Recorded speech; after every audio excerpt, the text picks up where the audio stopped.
Everyday life science চ্যানেলে সকল শিক্ষার্থীদের স্বাগত। আজকে আবারও তোমাদের সামনে হাজির হয়ে গেছি মাইটোসিস কোষ বিভাজন নিয়ে। মাইটোসিস কোষ বিভাজনের সংজ্ঞা, মাইটোসিস কোথায় সংঘটিত হয়, এই মাইটোসিস পদ্ধতি কি কি ধরনের হয়, মাইটোসিস বিভাজনের প্রকারভেদ এবং মাইটোসিস কোষ বিভাজনের পদ্ধতি, এর সবই বিস্তারিত বর্ণনা দেব। তো ভিডিওটা স্কিপ না করে কন্টিনিউ দেখতে থাকো এবং লাইক, সাবস্ক্রাইব, কমেন্ট করে সঙ্গে থেকো। এছাড়াও পাশে থাকা বেল আইকনটি প্রেস করে দাও যাতে পরবর্তী নোটিফিকেশান তোমাদের কাছে সহজেই পৌঁছে যায়। প্রথমে আসছি মাইটোসিসের সংজ্ঞায়। যে প্রক্রিয়ায় মাতৃকোষ বিভাজিত হয়ে সম আকৃতি, সমগুণ এবং সমসংখ্যক ক্রোমোজোম বিশিষ্ট দুটি অপত্য কোষের সৃষ্টি করে তাকে মাইটোসিস কোষ বিভাজন বলা হয়। তাহলে এখানে মাতৃকোষটা বিভাজিত হয়ে কি হয়েছে না, সম আকৃতি, সম সংখ্যক এবং সমগুণ বৈশিষ্ট্য সম্পন্ন অপত্য কোষের সৃষ্টি হয়েছে। মাইটোসিস কোষ বিভাজন কোথায় সংঘটিত হয়? উদ্ভিদের ভাজক কলা অঞ্চল এবং প্রাণীদেহের ভ্রূণ, ত্বক, অস্থিমজ্জা প্রভৃতি অঞ্চলে এই মাইটোসিস কোষ বিভাজন লক্ষ্য করা যায়। এবার আসছি মাইটোসিসকে কেন সদৃশ্য বিভাজন বা ইকুয়েশনাল ডিভিশন বলা হয়। মাইটোসিসকে ইকুয়েশনাল ডিভিশন বা সদৃশ্য বিভাজন এই কারণেই বলা হয় কারণ মাইটোসিস কোষ বিভাজনে উৎপন্ন অপত্য কোষ সম আকৃতি, সমগুণ এবং সমসংখ্যক ক্রোমোজোম বিশিষ্ট হয়। এরপরে আসছি বিভিন্ন ধরনের মাইটোসিস কোষ বিভাজন নিয়ে। মাইটোসিস কোষ বিভাজন যে বিভিন্ন প্রকারের হয় সেগুলি হলো: 1 নম্বর আদর্শ মাইটোসিস। আদর্শ মাইটোসিস যাকে আমরা বলে থাকি ইউমাইটোসিস বা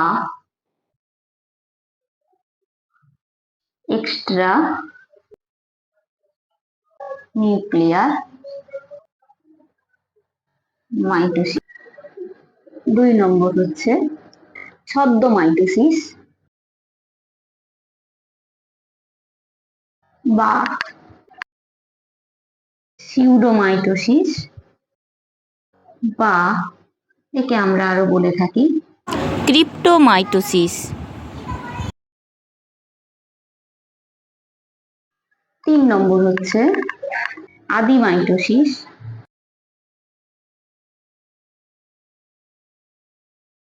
বা যাকে আমরা বলে থাকি প্রোমাইটোসিস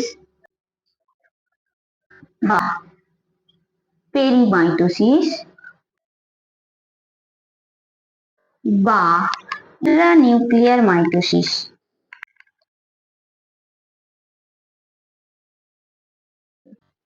4 নম্বর হচ্ছে প্যারামাইটোসিস। 5 নম্বর হচ্ছে এন্ডোমাইটোসিস।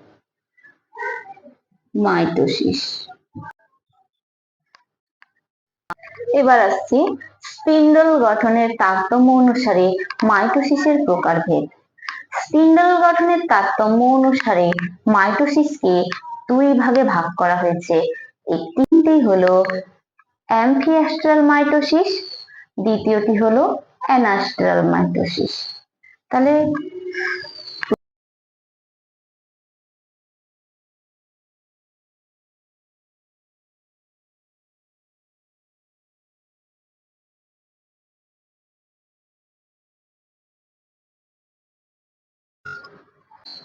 এক নম্বরে আসছি অ্যাম্ফিঅ্যাস্ট্রাল মাইটোসিসটা কি না, বিভাজনরত কোষের মাইটোসিস যখন সেন্ট্রিওল দ্বয়ের থেকে অ্যাস্টার বা বেমতন্তু গঠন করে তখন তাকে বলা হয় অ্যাম্ফিঅ্যাস্ট্রাল মাইটোসিস। এই ধরনের মাইটোসিস প্রাণী কোষের ক্ষেত্রে দেখা যায়। অ্যাম্ফিঅ্যাস্ট্রাল মাইটোসিস প্রাণী কোষের ক্ষেত্রে দেখা যায়।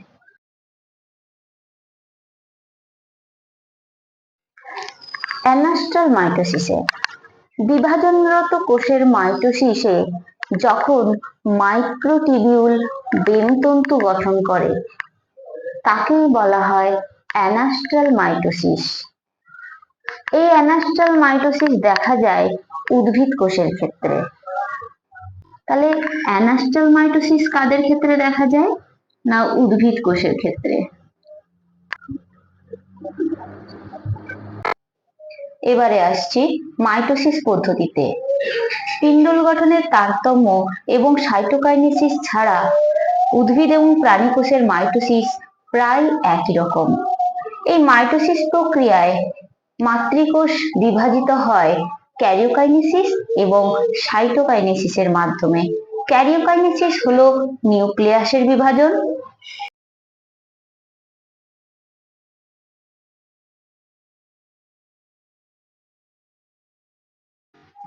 ক্যারিওকাইনেসিস হলো নিউক্লিয়াসের বিভাজন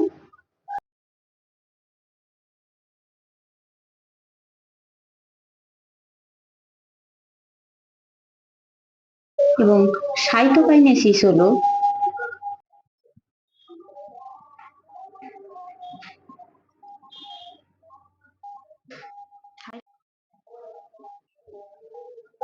সাইটোপ্লাজমের বিভাজন।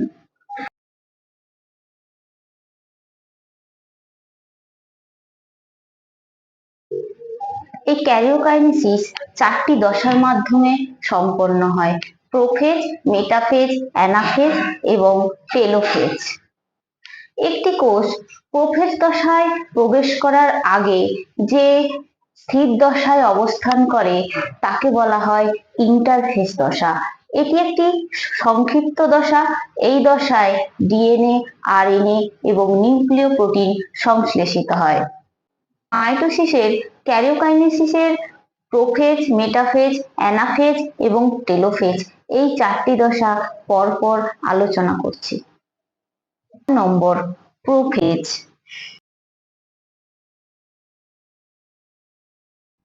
প্রোফেজ কথাটি দুটি গ্রিক শব্দ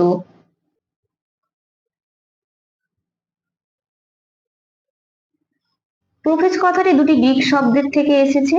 একটি হলো প্রো কথার অর্থ হলো পূর্বে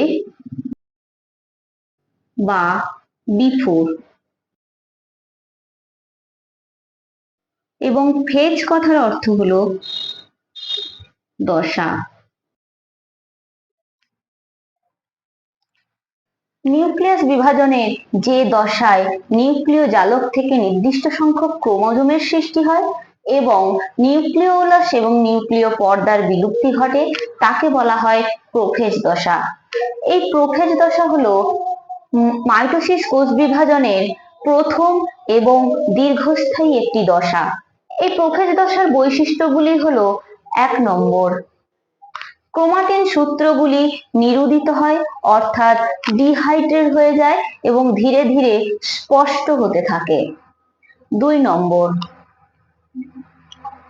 ক্রোমাটিন সূত্রগুলি কুণ্ডলীকৃত হয়ে আরো ছোট এবং মোটা হয় এবং নির্দিষ্ট সংখ্যক ক্রোমোজোমের সৃষ্টি করে।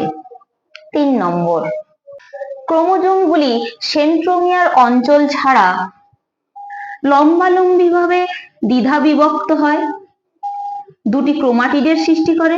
এই ক্রোমাটিডগুলি সেন্ট্রোমিয়ার অঞ্চলে পরস্পরের সঙ্গে সংযুক্ত থাকে। প্রতিটি ক্রোমাটিড পরস্পরের সাথে নিবিড়ভাবে পেঁচিয়ে অবস্থান করে।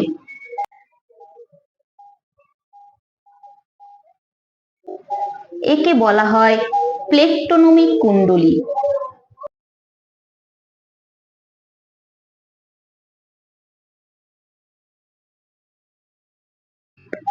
এই পেঁচানোর পদ্ধতিটাকে বলা হয় স্পাইরালাইজেশন।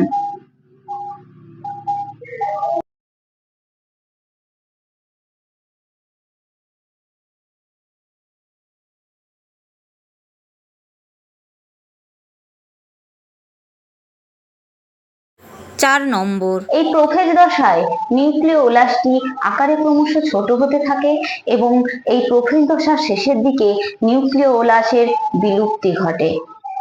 5 নম্বর, প্রোফেজ দশার শেষের দিকে নিউক্লিয় পর্দা বিলুপ্তি ঘটে। প্রাণী কোষের ক্ষেত্রে ইন্টারফেজ দশায় সেন্ট্রোজোমের দুটি সেন্ট্রিওল দ্বিধা বিভক্ত হয়ে দুটি অপত্য সেন্ট্রোজোমের সৃষ্টি করে এবং প্রোফেজ দশাতে এই সেন্ট্রোজোমগুলি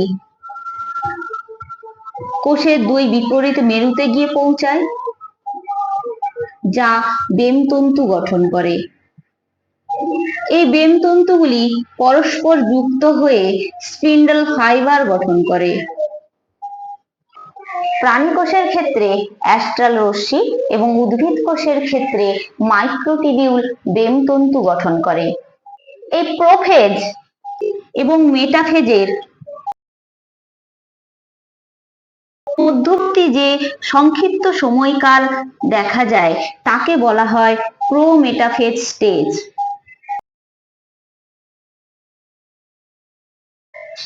বা দশা।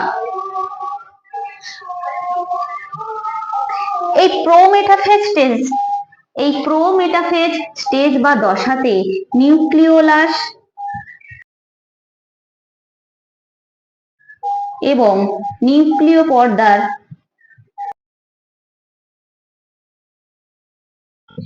সম্পূর্ণ বিলুপ্তি ঘটে এবং বেমতন্তু গঠিত হয়।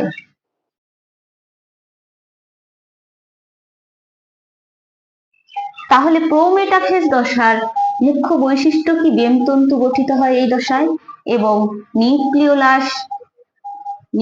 পর্দার বিলোপ ঘটে। প্রোমেটাফেজ দশায় সাইটোপ্লাজমীয় অংশে ছড়িয়ে ছিটিয়ে থাকা ক্রোমোজোমগুলি যখন সাইটোপ্লাজমের কেন্দ্রে জড়ো হয় তখন এই অবস্থাটাকে বলা হয় মেটাকাইনেসিস।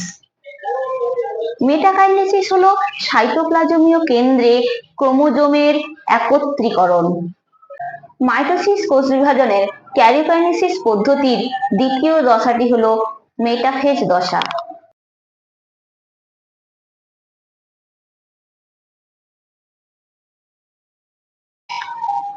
এই মেটাফেজ কথাটি দুটি গ্রিক শব্দ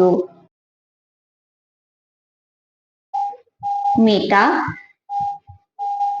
যার অর্থ হলো পরে বা দ্বিতীয়, ফেজ, যার অর্থ হলো দশা। নিউক্লিয়াস বিভাজনের যে দশায় বেমতন্তু এবং বেমযন্ত্র গঠিত হয় এবং নিরক্ষীয় অঞ্চল বা বিষুব অঞ্চলে ক্রোমোজোমগুলি নির্দিষ্ট সজ্জাক্রমে সুসজ্জিত থাকে তাকে বলা হয় মেটাফেজ দশা। এই মেটাফেজ দশা হলো মাইটোসিস কোষ বিভাজনের দ্বিতীয় এবং স্বল্প স্থায়ী একটি দশা। এই দশার বৈশিষ্ট্যগুলি হলো: 1. মেটাফেজ দশার প্রথমে নিউক্লিয় পর্দার সম্পূর্ণরূপে বিলুপ্তি ঘটে। 2 নম্বর, বেমতন্তু গঠিত হয়। এই বেমতন্তু 3 প্রকারের। একটি হলো অবিচ্ছিন্ন তন্তু, দ্বিতীয় নম্বর হলো ক্রোমোজোমাল তন্তু, তৃতীয় নম্বর হলো ইন্টারজোনাল তন্তু। এই অবিচ্ছিন্ন তন্তুটি কি?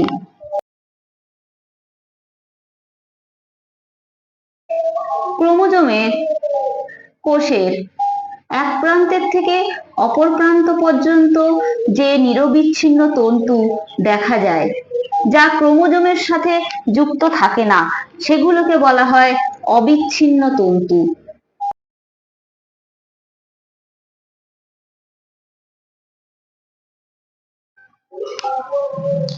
দ্বিতীয়টি হচ্ছে ক্রোমোজোমাল তন্তু।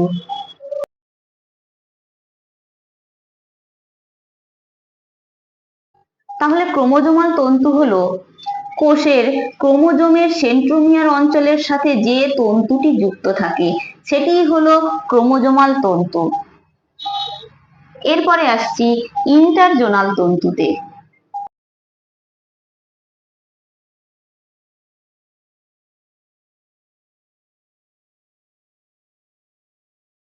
দুটি সেন্ট্রোমিয়ারের মধ্যবর্তী যে তন্তু তাকে বলা হয় ইন্টারজোনাল তন্তু।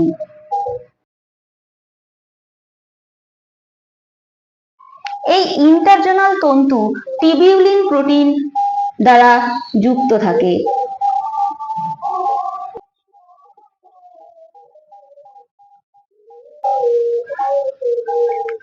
ইন্টারজোনাল তন্তুতে টিবিউলিন প্রোটিন সংযুক্ত থাকার কারণে এই ইন্টারজোনাল তন্তু অ্যানাফেজীয় চলনে বিশেষ ভূমিকা নেয়।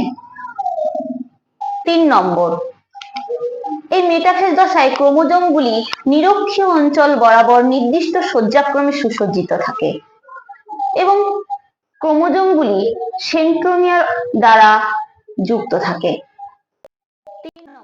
ক্রোমোজোমগুলি বেমের বিষুব অঞ্চলে বা নিরক্ষীয় অঞ্চলে নির্দিষ্ট সজ্জাক্রমে সজ্জিত থাকে এবং সেন্ট্রোমিয়ারের দ্বারা যুক্ত থাকে। প্রাণী কোষের ক্ষেত্রে অপেক্ষাকৃত ছোট আকৃতির ক্রোমোজোমগুলি বেমের কেন্দ্রের দিকে এবং বড় আকৃতির ক্রোমোজোমগুলি বেমের পরিধির দিকে অবস্থান করে। উদ্ভিদ কোষের ক্ষেত্রে ক্রোমোজোমগুলি বেমের বিষুব অঞ্চলে সম্পূর্ণ পরিধিকে ঘিরে অবস্থান করে। 4 নম্বর, এই মেটাফেজ দশায় ক্রোমোজোমগুলিকে ভি অর্থাৎ মেটাসেন্ট্রিক এবং জে অর্থাৎ অ্যাক্রোসেন্ট্রিক আকৃতির ন্যায় দেখতে হয়।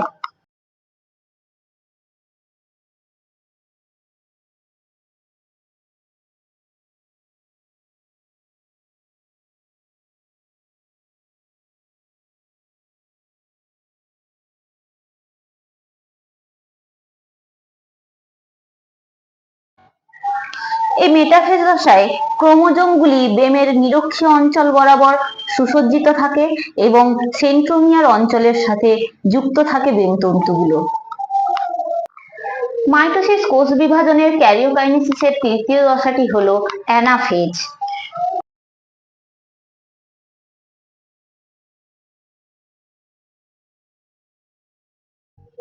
এই অ্যানাফেজ কথাটি দুটি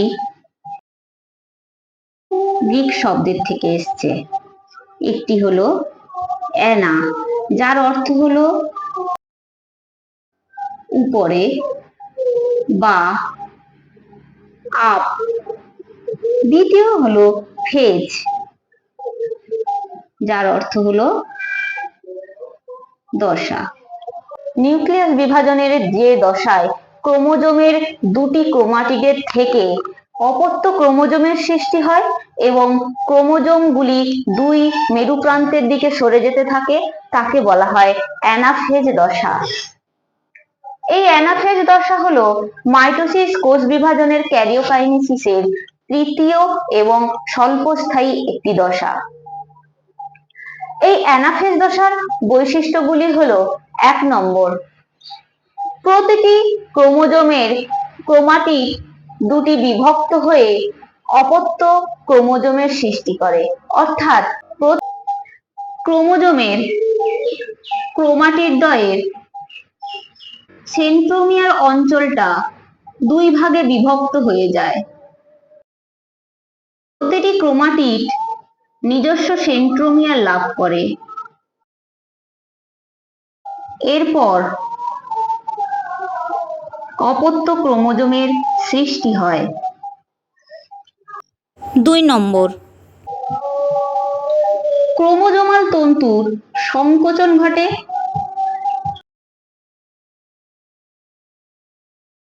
তন্তুর প্রসারণ ঘটে। অপত্য ক্রোমোজোমগুলি দুই বিপরীত মেরুপ্রান্তের দিকে হয়।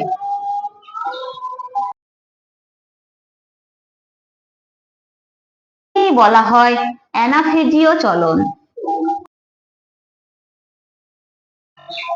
3 নম্বর, সেন্ট্রোমিয়ারের অবস্থান অনুযায়ী ক্রোমোজোমগুলি ভি অর্থাৎ মেটাসেন্ট্রিক, এল অর্থাৎ সাবমেটাসেন্ট্রিক, জে অর্থাৎ অ্যাক্রোসেন্ট্রিক এবং আই অর্থাৎ টেলোসেন্ট্রিক আকৃতি বিশিষ্ট হয়।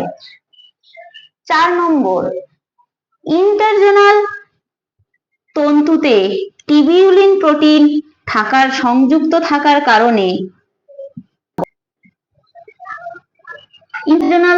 ইন্টারজোনাল তন্তুর প্রসারণ ঘটে, ফলে ক্রোমোজোমগুলি দুই বিপরীত মেরুর দিকে সরে যেতে থাকে।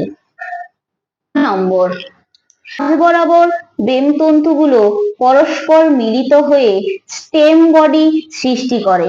এই স্টেম বডি তলে বৃদ্ধি পেয়ে ক্রোমোজোমগুলিকে দুই বিপরীত মেরুর দিকে ঠেলে দেয়। 6 নম্বর, অ্যানাফেজ দশার শেষের দিকে ক্রোমোজোমগুলি মেরু প্রান্তে পৌঁছে যায়। মাইটোসিস কোষ বিভাজনের ক্যারিওকাইনেসিসের সর্বশেষ দশাটি হলো টেলোফেজ।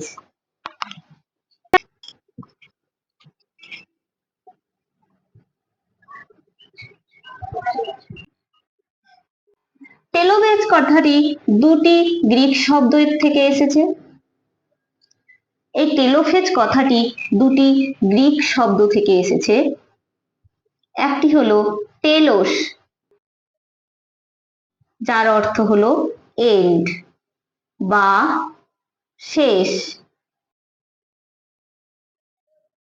এবং ফেজ, যার অর্থ হলো দশা। নিউক্লিয়াস বিভাজনের যে দশায় কোষের দুই প্রান্তে দুটি অপত্য নিউক্লিয়াসের পুনঃসংগঠিত হয় তাকে বলা হয় টেলোফেজ দশা। এটি মাইটোসিস পদ্ধতির ক্যারিওকাইনেসিসের চতুর্থ এবং সর্বশেষ একটি দশা। এই দশার বৈশিষ্ট্যগুলি হলো: 1 নম্বর, ক্রোমোজোমগুলি দুই প্রান্তে পৌঁছানোর পর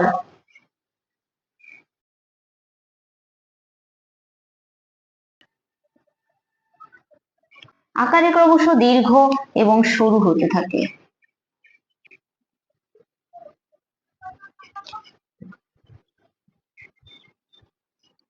দশায় ক্রোমোজোমগুলি কুণ্ডলী খুলে যায় এবং ক্রোমোজোমগুলি আকারে সরু এবং দীর্ঘ হতে থাকে। 2 নম্বর, ক্রোমোজোমকে পরিবৃত করে রাখে যে সমস্ত জালিকা,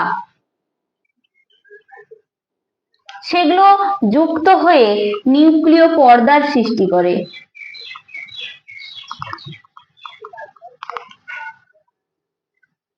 3 নম্বর, এই উৎপন্ন অপত্য ক্রোমোজোমগুলির নিউক্লিওলার অর্গানাইজার অঞ্চলে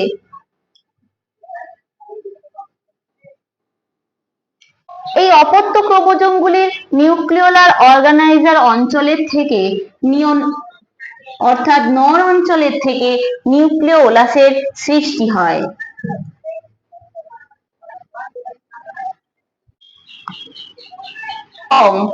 এই ক্রোমোজোমগুলি কুণ্ডলী আরো খুলে গিয়ে নিউক্লিয় জালিকার সৃষ্টি করে।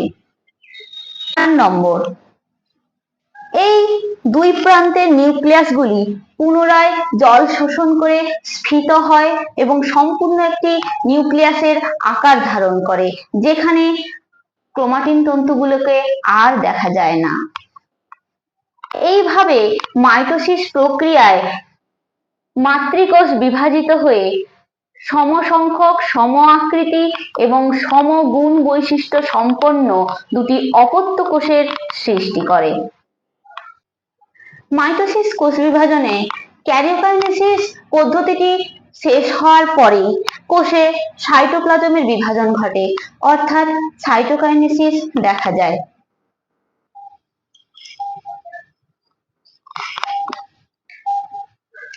প্রক্রিয়ায় ক্যারিওকাইনেসিসের পর কোষের মাঝ বরাবর সাইটোপ্লাজম বিভাজিত হয়, তাকে বলা হয় সাইটোকাইনেসিস। এর ক্ষেত্রে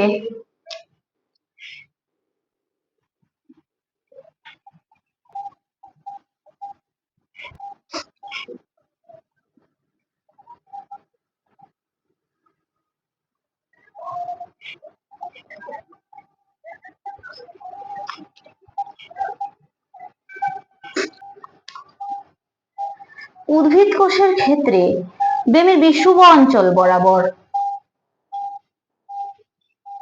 মাইক্রোফিলামেন্ট নামক এক ধরনের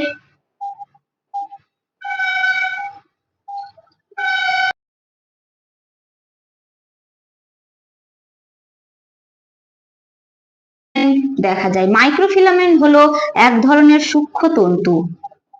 আবার বলছেন বেমের বিষুব অঞ্চলে মাইক্রোফিলামেন্ট দেখা যায়। এই মাইক্রোফিলামেন্ট হলো এক ধরনের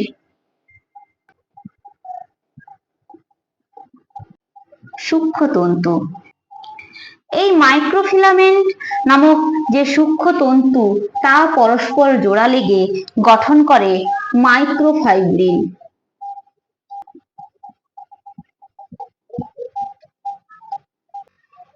এই মাইক্রোফাইব্রিল গলগি ভেসিকেলের সাথে যুক্ত হয়।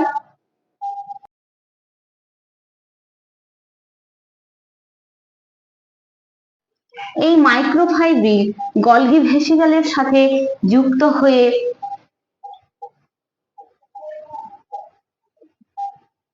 কোষপাত গঠন করে, বা যাকে বলা হয় সেল প্লেট।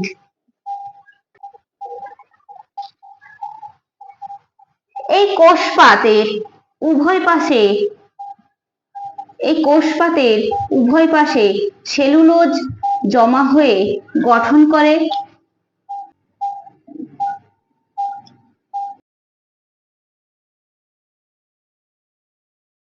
এই কোষপাতের উভয় পাশে সেলুলোজ যুক্ত হয়ে গঠন করে কোষ প্রাচীর।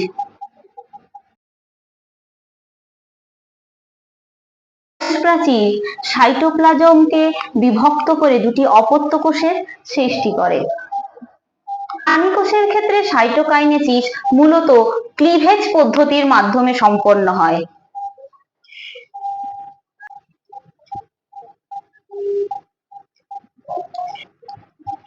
তাহলে প্রাণী কোষের সাইটোকাইনেসিস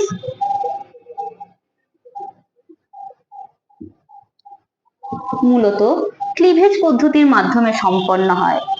এক্ষেত্রে কি হয় না, কোষের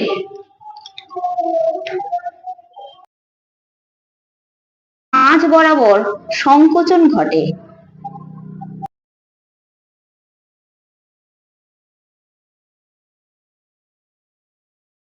কি হয় না, ভাঁজের সৃষ্টি হয়।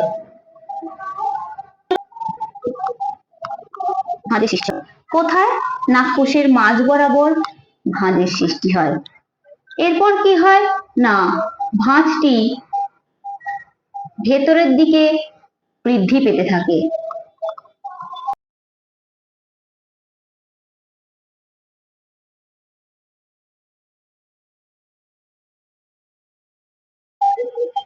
এরপর কি হয় না, ভাঁজ পরস্পরের সাথে সংযুক্ত হয়।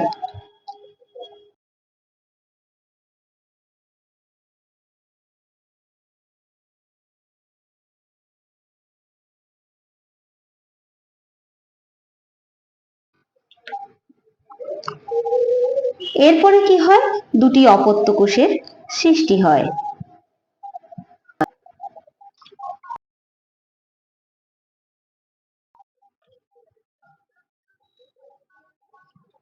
ক্লিভেজ পদ্ধতিতে কি হয় না, কোষের মাঝ বরাবর সংকোচন ঘটে, এরপর ভাঁজের সৃষ্টি হয়। ভাঁজ ভেতরের দিকে বিস্তৃতি পেতে থাকে বা বৃদ্ধি পেতে থাকে। বৃদ্ধি পাওয়ার ফলে ভাঁজ পরস্পরের সাথে যুক্ত হয়ে যায়। এরপর সাইটোপ্লাজম বিভাজিত হয়ে দুটি অপত্য কোষের সৃষ্টি করে। প্রক্রিয়াটি এখানেই শেষ করলাম। ভিডিওটি ভালো লেগে থাকলে লাইক, শেয়ার এবং সাবস্ক্রাইব করে দেবে। পাশে থাকা বেল আইকনটি প্রেস করে দেবে যাতে পরবর্তী নোটিফিকেশন তোমাদের কাছে পৌঁছে যায়।